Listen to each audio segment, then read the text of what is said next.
And so it came to be. Adrestia, the unstoppable, would walk these halls once more. To reason with her once beloved twin she had returned, after long years of absence. Harmonia, the matriarch, a revered and feared leader, had been conspiring against the Thir and Nyx, those who opposed her set. The ship was on the verge of civil war, between her worshippers and those who called her a blasphemer, by duty bound, but also love. Adrestia returned, the bloodshed to avert. Behind closed doors the sisters met. Bystanders waited in silent tension. But the catastrophe that came next, no one could have predicted. The massive doors blew off their hinges, decay and erosion followed. Adrestia herself was violently expelled into the void, and while she fell, the horrid screams of the innocent kept ringing in her ears. The terminal fall came to an end, abrupt, relentless, visceral. Her mind faded into the darkest darks. Oblivion swept over her, rigid and unrelenting, like the soaring tide.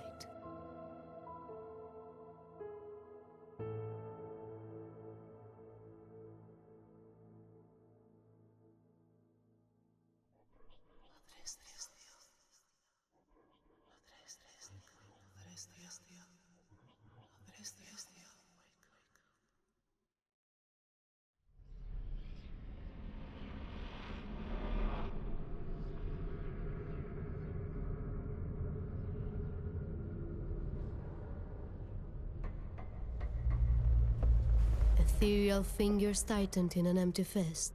Her blade was missing from her side.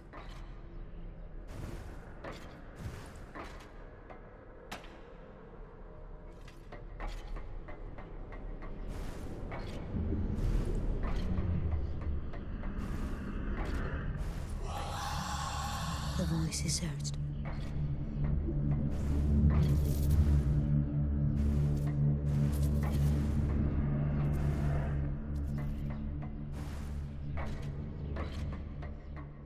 Groaning and sighing, awakened from a slumber deep, this place of oblivion and shadows reacted to her newfound awareness.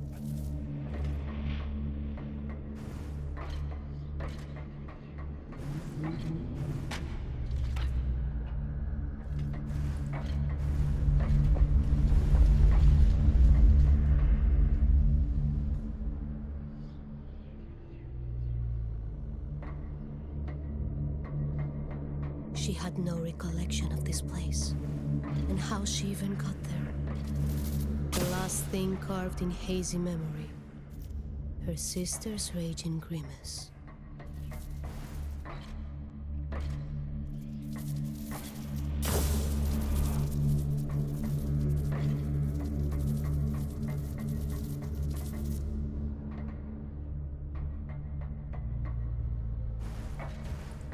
A jarring contrast from before. This place was so familiar.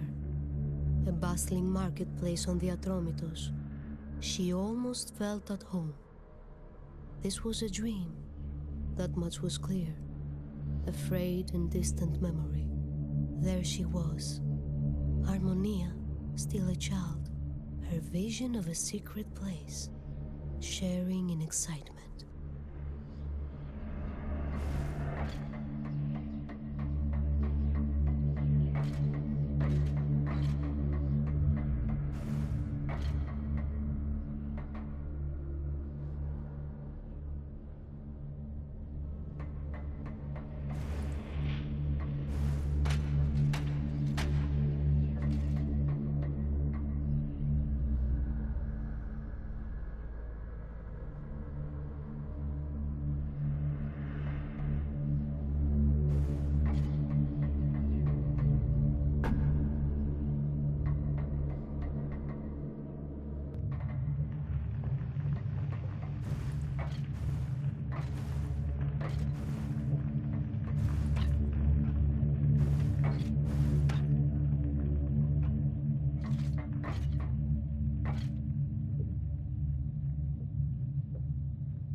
her grip tightened around the weathered hilt, her combat instinct writhed.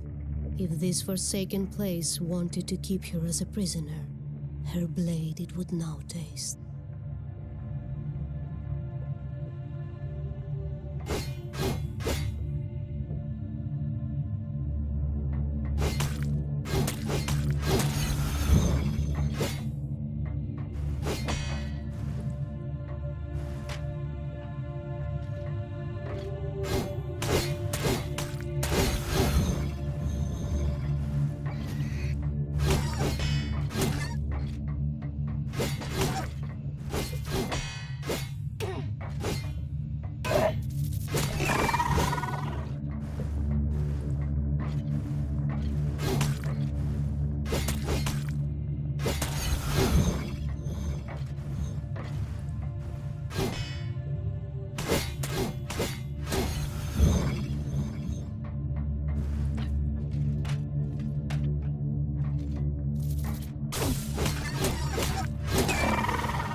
This memory was bittersweet.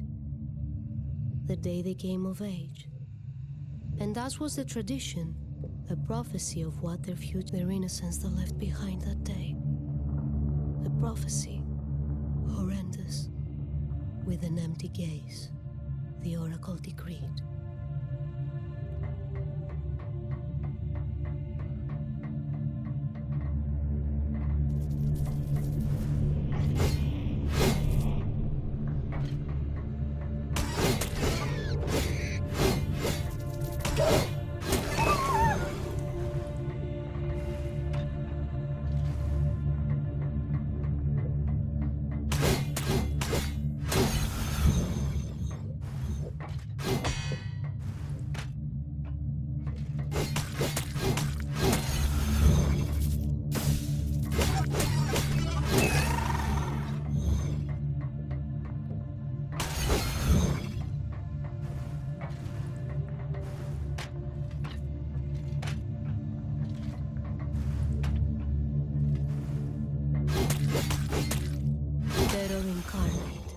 She was forewarned by the ethereal whispers, rustling forward and ahead.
It was the day she made the choice to leave Atromitos, her former life, her sister, far behind. Harmonia had now devolved, to incoherent rumblings, visions she claimed of promised greatness and a stolen birthright. She cursed her for revealing the truth of her premonitions with one breath, and with the next, she pleaded for Adrestia to stay.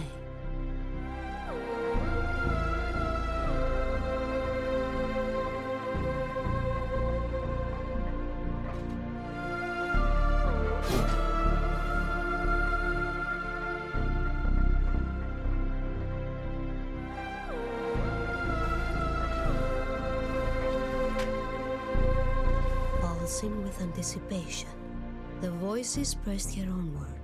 Salvation now was within reach.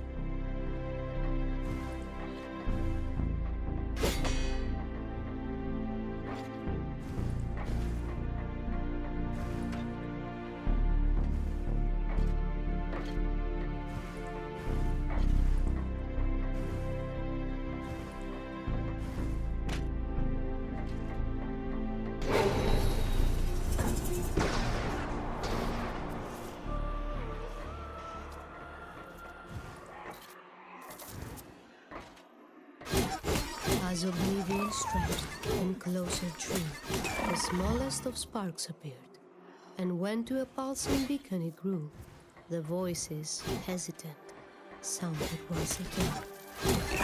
To merge her light with the beacon they commanded, and use its power to escape this place for good.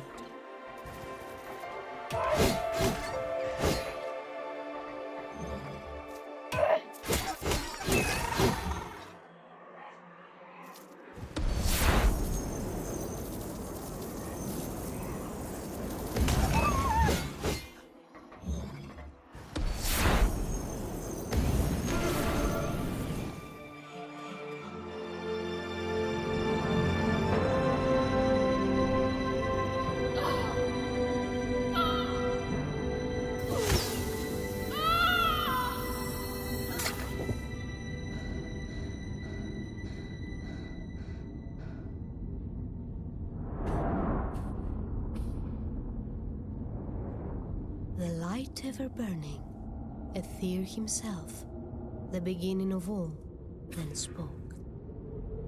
Time was of the essence still. Many an innocent soul had met its tragic end, and many more would follow, unless the plan Harmonia pursued was quashed once and for all.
brightest of flashes, and the thundering voice were all that welcomed her after the perilous climb.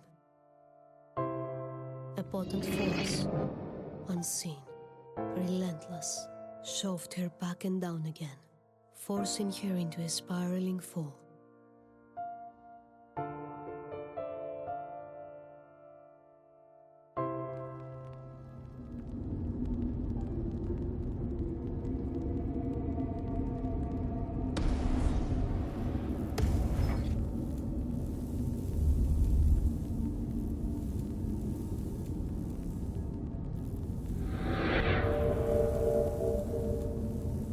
Eternal Nyx, goddess of the night, offered a stern direction: to reach the all-powerful Harmonia once more. Through the gift of Nyx had been bestowed. It clad her in sturdy armor, but it alone.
The balance between Radiance and Nocturne had been disturbed, Aether and Nyx explained. The source of all this misery and pain. Meddling and fooling, the equilibrium Adrestia needed to restore and be the savior of the cosmos.